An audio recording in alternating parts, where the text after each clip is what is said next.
jangan pilih-pilih habaib.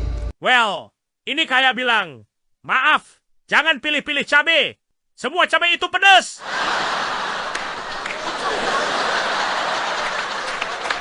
Iya sih, tapi ada cabai yang pedasnya nendang. Ada juga yang cuma bikin sakit perut tanpa rasa. Malah ada yang busuk juga. Well.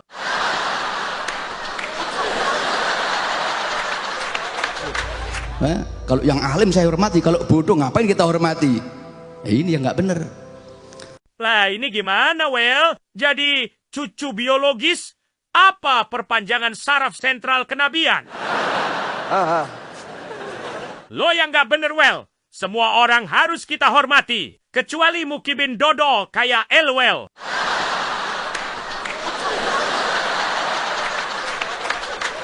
Karena kemuliaan dari Rasulullah bukan karena fisiknya,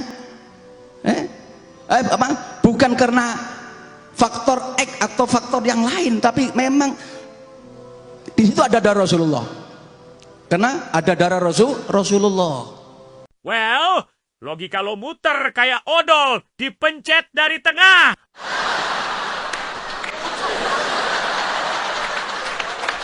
Rasulullah itu mulia.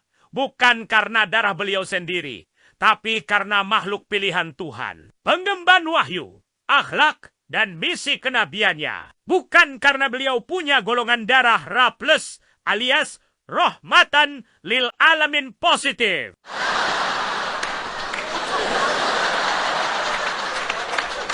Terus, sekarang gara-gara darah, otomatis semua zuriyah ikut jadi mulia.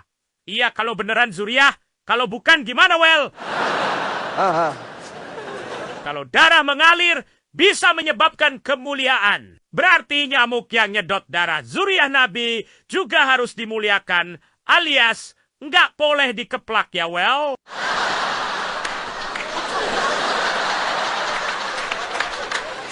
Nyuwun sewu, nek ana kiai, apa jaluk kiai?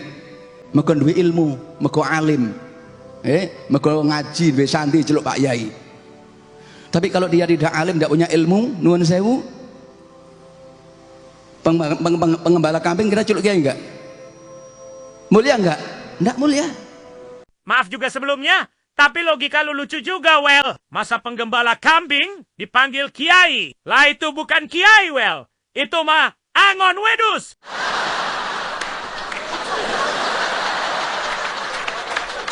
Lagi pula, kalau mau bahas soal mulia atau enggak, ya tergantung mulia di mata siapa. Soalnya, meskipun cuma gembala kambing, kalau akhlaknya bagus, ya tetap mulia.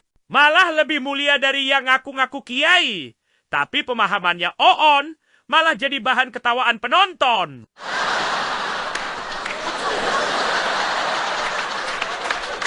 Disebut kiai karena dia alim, punya ilmu, jadi kiai.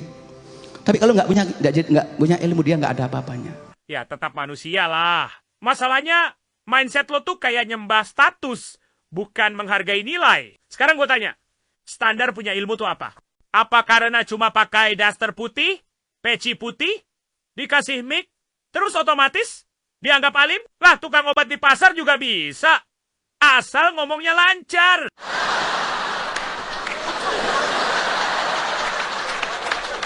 Hakikat mulia itu bukan karena gelar kiai, tapi karena akhlak. Lo makin kesini kayak orang yang bikin orang lain pengen pura-pura bego, biar bisa goblokin lo rame-rame.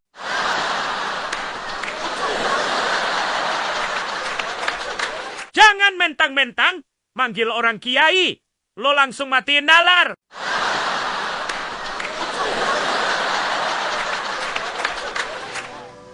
Tapi kalau Habib nun sewu, Habib alim nun sewu, tidak memiliki ilmu, kira-kira tetap Habib nggak tuh?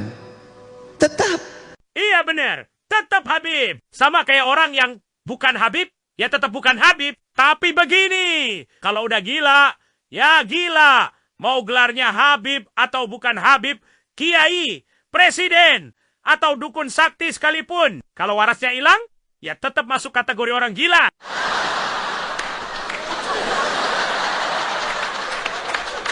Sekarang gue mau nanya nih, secara teknis, gimana sih cara lo hormatin Habib yang udah nggak waras? Disuapin sambil sujud atau disalamin sambil nangis?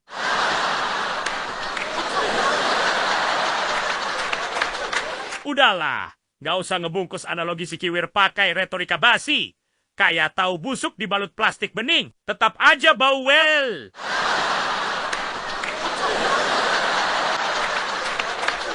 Kalau kiai tadi karena punya dari kiai, kalau nggak punya ilmu nggak jadi kiai, jadi apa? Tukang ngerumput.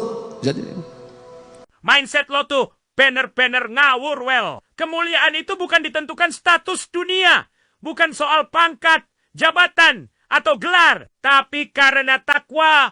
Mau dia tukang rumput atau bahkan makan rumput, kalau akhlaknya bagus, ibadahnya lurus, ya dia tetap mulia di hadapan Tuhan. Lo tahu nggak? Nabi Muhammad aja pernah mau mencium tangan tukang batu yang kasar karena kerja kerasnya. Sekarang lo sok ceramah, tapi nggak mutolah dulu, asal bacot doang. Ingat well, barang siapa ceramah tanpa persiapan, maka dia akan turun tanpa kemuliaan. Dan lo benar-benar kandidat utama buat itu.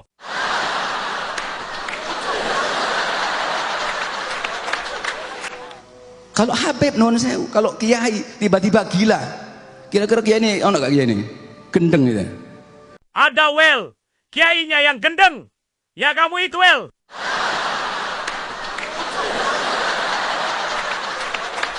Makanya, jangan kebalik. Bukan orang waras yang ikut gila, tapi orang gila yang dikira kiai.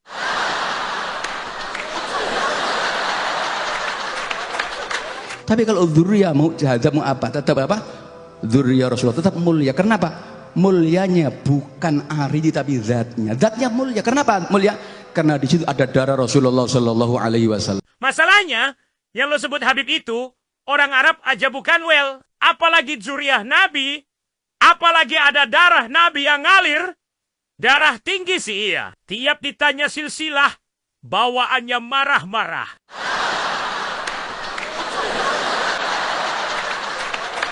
Mulanya hati-hati.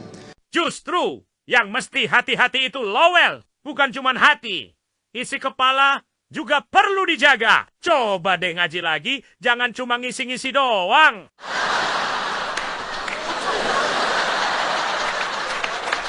Kadang-kadang ono sing ngomong ngono iku. Iku mau Habib nek alim tak hormati. Tapi nek apa? Nek iku apa bedane dengan kita? Ya tetep beda wong kon anake wajo kok. Ya kita nggak anake wajo, beliau apa? Cucu Rasulullah. Beda. Sama anake wak min.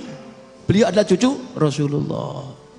Kadang-kadang ngoten, kadang-kadang ono sing suul adab ngoten niku. Buktine apa?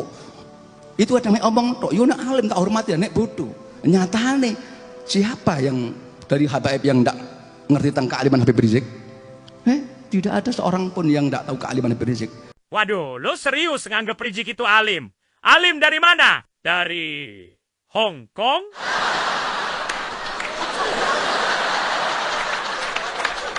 Orang alim tuh kalau nggak setuju sama Kiai Imad, bantahnya pakai ilmu, bukan pakai parang, apalagi nyuruh orang perang.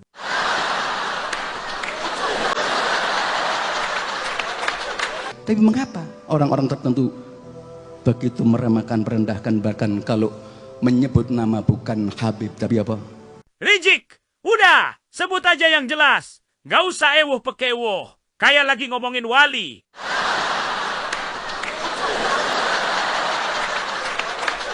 Hormat dan hina itu bukan karena nama, tapi karena amal perbuatan. Kalau kerjanya suka merendahkan orang, apalagi orangnya itu sekelas tokoh besar kayak Gus Dur, ya pantas juga direndahin balik. Itu namanya sanksi sosial. Biar mikir, biar tahu batas.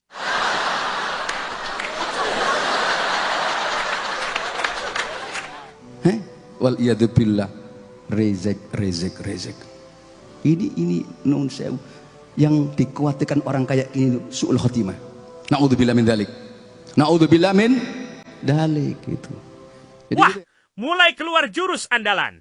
Ancaman su'ul khotimah. Nun sewu. Tapi gue perhatiin ya, orang yang gampang banget ngancem-mengancem, pakai takut su'ul khotimah, itu mirip banget sama kerjaan setan.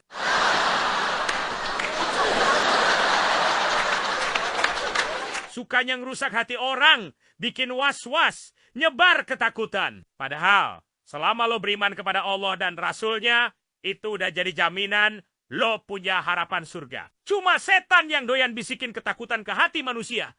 Terus pura-pura kayak malaikat, padahal niatnya nakutin. Takbir.